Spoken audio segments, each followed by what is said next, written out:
जी, अस्सलाम वालेकुम। उम्मीद है कि आप तमाम दोस्त खैरियत से होंगे और रमज़ान जो है वो अच्छा गुज़र रहा होगा। मार्केट की सूरत-ए-हाल बहरहाल अच्छी नहीं है और मुस्तक़बिल में या आप यूँ कह लीजिए कि मुस्तक़बिल करीब में कोई सूरत-ए-हाल अच्छी होती हुई नज़र नहीं आ रही। इसमें 2 से 3 चीज़ें हैं, उनका हम पहले ज़िक्र करते हैं और फिर उसके बाद जो है वो मार्केट का जायज़ा लेते हैं। पहली बात तो ये है कि इस वक़्त जो सिचुएशन है इलेक्शंस के हवाले से, वो चूँकि आपको पता है कि इलेक्शन कमीशन ऑफ पाकिस्तान ने इलेक्शन पोस्टपोन कर दिए हैं और डेट जो है वो अक्टूबर के महीने में चली गई है। लेकिन अब सवाल ये पैदा होता है कि अब चीज़ें जो हैं वो मज़ीद पेचीदा होने से क्या रोकी जा सकती हैं? बिल्कुल ऐसा नहीं है। अब मामलात जो हैं वो एक बार फिर सुप्रीम कोर्ट चढ़ेंगे, काले कोर्ट वाले क्या फ़ैसला करते हैं और क ये बात आप ज़रूर याद रखिएगा कि इस वक़्त जो इकोनॉमिकल सिचुएशन है पाकिस्तान की, उसमें यकीनन तमाम पेचीदा मसाइल के साथ-साथ एक सबसे बड़ी वजह जो है वो हमारे कोर्ट्स रूम से आने वाले जो फ़ैसले हैं, वो भी एक ऐसा प्लेटफ़ॉर्म मुहैया करते हैं जिसकी वजह से कोई भी इकोनॉमिकल रिवाइवल जो है वो इस मुल्क में नहीं हो सकता। अब सिचुएशन ये है कि हुकूमत बज़िद है, इलेक्शन कमीशन बज़िद है। अब ये लोग भी गैर आइनी काम कर रहे हैं, लेकिन इससे पहले जो काम हुए वो भी गैर आइनी थे। तो गैर आइनी का जवाब जब आप गैर आइनी सूरत में देंगे, तो जब दोनों आपस में टकराएँगे तो यकीनन जवाब ज़ीरो में ही आएगा। और वो जो ज़ीरो है वो पाकिस्तानी कौम भुगत रही है और आने वाले दिनों में भी भुगतने के लिए तैयार रहिएगा। इम्पोर्ट्स के हवाले से मामलात ठीक नहीं होंगे। आईएमएफ की जो सूरत-ए-हाल है, अब आईएमएफ जो है, वो ये कह रहा है कि जी आप अपनी सस्टेनेबिलिटी दिखाइए और अपने दोस्तों से पैसे लाइए, तो फिर हम आपको पैसे देंगे। अब ये सिलसिला जो है, ये बस वो हमारे पंजाबी में एक मिसाल देते हैं डंग टपाओ, कि ये दिन गुज़र जाए, ये दिन गुज़र जाए। अब ये सिर्फ़ दिन गुज़रने वाली बात है लेकिन सिचुएशन जो है, वो अभी मुस्तक़बिल करीब में ठीक होती हुई नज़र नहीं आ रही। लिहाज़ा मैन्युफैक्चरिंग सेक्टर जो है, उससे मुकम्मल तौर पर परहेज़ किया जाए। लेकिन हमारा जो लोकल मामलात हैं, जिसमें हमारा पावर जनरेशन है, हमारे बैंक्स हैं इस किस्म के जो सेक्टर्स हैं, उसमें बहरहाल अगर आप स्टॉप लॉस के साथ चल सकते हैं, तो चलिएगा। ये यकीनन आप मेरी जितनी भी वीडियोज़ पुरानी अगर आप निकाल के देख लें, तो हर वीडियो में मैं यही अल्फ़ाज़ दोहरा रहा हूँ कि अगर आप स्टॉप लॉस की पाबंदी कर सकते हैं, तो काम ज़रूर कीजिए। अगर आपने लॉन्ग टर्म के लिए पोज़ीशन लेनी है, ज़रूर लीजिए। लेकिन अगर आप ये चाहते हैं कि मैं बस 10 दिन, 15 दिन या महीने के लिए काम करूँ और पोज़ीशन लेके मैं बैठ जाऊँ, तो बेहतर ये है कि आप मार्केट से थोड़ा साइडलाइन लही रहिए क्योंकि इस वक़्त जो है वो लोग बिल्कुल इस चीज़ के हवाले से नाउम्मीद हैं, लेकिन बहरहाल उम्मीद का दामन नहीं छोड़ना चाहिए। मार्केट सीधी होती हुई फ़िलहाल नज़र नहीं आ रही। चलते हैं थोड़ा मार्केट का जायज़ा लेते हैं कि जुमे वाले दिन जो है वो मार्केट ने 434 पॉइंट्स निकाले हैं।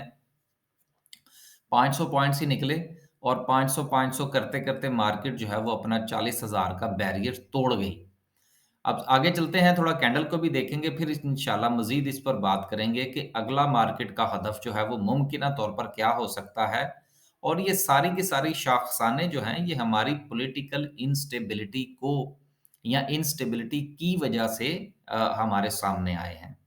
और जिस दिन उन्होंने ये ऐलान किया है कि हमने इलेक्शन नहीं करवाने, इलेक्शन कमीशन ने उससे अगले दिन ज़ाहिर-सी बात है कि जो इन्वेस्टर होता है ना, वो तो ये सोचकर बैठा है कि अगर इलेक्शन हो जाते हैं, चीज़ें स्मूथ हो जाएँगी। लेकिन एक बात मैं आपको और बताता चलूँ, फ़र्ज़ कीजिए कि अगर हमारी जो सुप्रीम कोर्ट है, वो वो दोबारा से फिर ब्लैक लॉ डिक्शनरी निकाल कर अगर इलेक्शन कमीशन के इस फैसले के खिलाफ फैसला दे देती है कि जी आप इलेक्शन करवाएँ, तो मैं ये समझता हूँ कि हालात मज़ीद ख़राब होंगे। क्योंकि इलेक्शन जो है वो इन्होंने नहीं करवाने और इलेक्शन जो है वो मुकर्रर वक़्त पर ही होंगे। लिहाज़ा ये अब जो एक-दूसरे को मुक्के मारेंगे, वो मुक्के जो हैं वो इनको नहीं लगेंगे, वो हमारी इकोनॉमिकल सिचुएशन को लगेंगे और सबसे ज़्यादा नुकसान स्टॉक मार्केट में होगा। लिहाज़ा आप बड़े दिल के साथ बैठिएगा मार्केट में और हर डिप के साथ बाय करने की कोशिश कीजिएगा। लेकिन अगर नहीं कर सकते और आपने ये बाय ऑन डिप मैंने ये कहा है कि अगर आपने लॉन्ग टर्म पोज़ीशन बनानी है, नहीं तो स्टॉप लॉस के बगैर घुसेंगे तो उड़ जाएँगे। जिस तरह के पिछले दिनों भी उड़े हैं और अगले दिनों भी आप उड़ जाएँगे। जहाँ तक रहा सवाल इस चीज़ का कि मुझे काफ़ी सारे मैसेजेस आए क्योंकि मैं आपको पता है कि इन दिनों ज़रा थोड़ा मसरूफ़ियत की वज़ह से रेगुलर वीडियोज़ नहीं बन रही और ये सिलसिला जो है ये तकरीबन मुझे लगता है कि ये रमज़ान सारा इसी तरह से गुज़रेगा हमारा। तो ये मुख़्तलिफ़ किस्म की वीडियोज़ जो आप देख रहे हैं कि जी ये देखिए जी ये फ़लाँ जो था ये मुझे चूँकि भेजी गई हैं मैंने इसलिए थोड़ा-सा देख लिया इनको। ये फ़लाँ शेयर है जी, ये देखिए ये परफ़ॉर्मेंस हो गई, इसकी ये हो गई, उनसे बचें, उनसे बचिए। मैं आपको एक और बात बताता चलूँ कि मेरे साथ जो दोस्त अहबाब काम कर रहे हैं और आपको भी पता है कि गुज़िश्ता 2 महीने से हमने नया क्लाइंट नहीं लिया। और मज़े की बात ये है कि हमने जो हमारे साथ काम करने वाले लोग हैं, हमने उनसे भी यही कहा है कि फ़ीस देनी है तो ठीक है, नहीं देनी तो कोई ज़रूरत नहीं है फ़ीस देने की। बल्कि कुछ लोगों को मैंने खुद जो है वो मैसेज करके कहा है कि आप इस महीने फ़ीस ना दें, क्योंकि हमने इतना काम नहीं किया।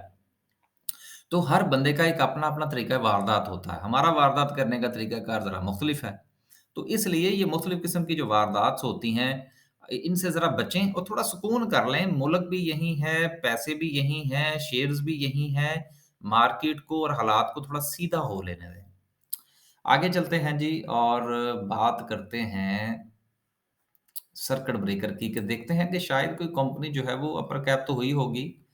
माशाल्लाह से 5 कंपनीज़ अपर कैप हैं, लेकिन 15-1500, 2-2 हज़ार के साथ हैं और ये यकीनन किसी भी हवाले से पॉज़िटिविटी को में शुमार नहीं किया जा सकता इनको। आगे चलते हैं जी और बात करते हैं ग्राफ़िकल व्यू की।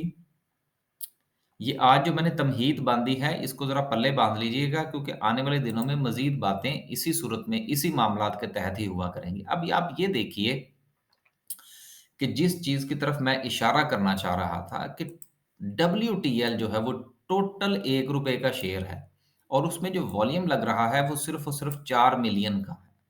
अब ये चीज़ बड़ी काबिल गौर है कि अगर हालात इतने ही फ़र्ज़ कीजिए कि अच्छे हों। अच्छा, यहाँ पर एक और मज़े की बात है और वो ये है कि जो शॉर्ट सेलर्स हैं, वो भी इतना शॉर्ट नहीं कर रहे। उसकी वजह ये है कि जो हालात जिस तरफ चल रहे हैं क्योंकि वॉल्यूम लगता है ना जिस वक़्त, तो चले बंदे को अंदाज़ा होता है यार कि चीज़ें जो हैं वो मज़ीद नीचे जाएँगी या मज़ीद ऊपर जाएँगी या हालात जो हैं वो उनको हम टेक्निकली जो है वो एनालाइज़ कर लेंगे। लेकिन यहाँ पर हालात बहुत ही ख़राब हैं, 4 मिलियन टोटल वॉल्यूम है एफडब्ल्यूटीएल के अंदर। टैली के अंदर भी 4 मिलियन से थोड़ा कम है और उसके बाद देखें तो हालात जो हैं वो कोई बिल्कुल लमलेट हुए हुए हैं, किसी किस्म की कोई चीज़ है ही नहीं। इसलिए मार्केट से लोग गायब हो गए हैं।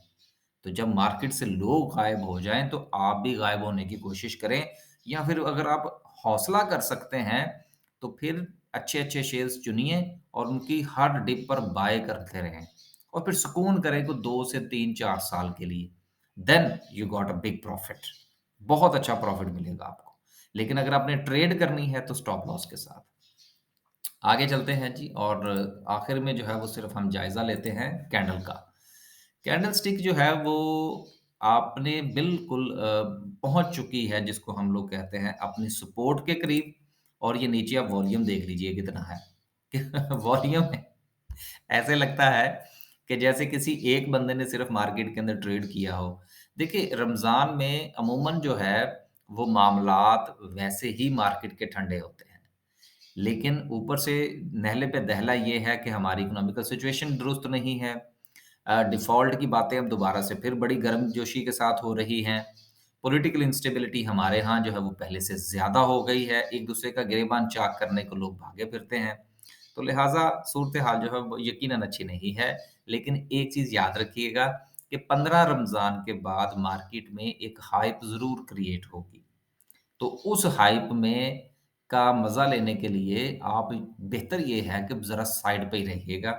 लेकिन अगर आप लेना चाहें, तो फिर 15 से 25 रमज़ान के दरमियान जो हाइप बने, उसमें से आप वो 15 के बाद ये नहीं है कि 16 की बन जाएगी या 14 की बन जाएगी। मसलन ये जो आखिरी 2 अशरे होते हैं 10 रमज़ान के बाद, इसमें चांसेस फिर बनना शुरू हो जाते हैं कि किसी भी दिन जो है वो मार्केट थोड़ा बेहतर परफ़ॉर्म करेगी। तो वो 2-4 दिन जो मार्केट बेहतर परफ़ॉर्म करे, क्योंकि यकीनन फंडामेंटली हमारे पास कुछ नहीं है। तो टेक्निकली आपको अगर वहाँ से कोई चीज़ मिले, तो आप उसमें से ज़रूर डुबकी लगा लीजिएगा, लेकिन उसमें से निकल जाइएगा। स्टॉप लॉस के साथ चलिएगा। और अभी फ़िलहाल तो मशवरा यही है कि आप सुकून कीजिए। ये जो हमारी सपोर्ट लाइन है, ये भी यकीनन जो है वो मुझे टूटती हुई नज़र आती है। अगर ये टूटती है तो मार्केट के then there is a chances कि मार्केट जो है वो दोबारा से 38,000 आपको दिखा सकती है। लेकिन 38,000 दिखाने के लिए भी मार्केट को थोड़ा-थोड़ा वॉल्यूम तो चाहिए होगा, और वॉल्यूम मार्केट में है नहीं। तो देखिए कि मार्केट जो है वो दरमियान में कब तक जो है वो स्टे करती है। बहरहाल आज की वीडियो में कुछ नहीं था, सिर्फ़ और सिर्फ़ ये एक मशवरा था आपके लिए कि मार्केट से थोड़ा दूर रहिए। लेकिन जो लोग 3 से 5 साल के लिए लॉन्ग टर्म के लिए देख रहे हैं, उनके लिए बहुत अच्छा चांस है, क्योंकि अब चीज़ें दोबारा फिर 38,000 की तरफ जा रही हैं। कोविड से नीचे की पोज़ीशन है। देखिए इंडस्ट्रीज़ जो हैं वो हमेशा सर्वाइव किए कर कर जाया करती हैं। मुख्तलिफ़ किस्म के हालात में भी।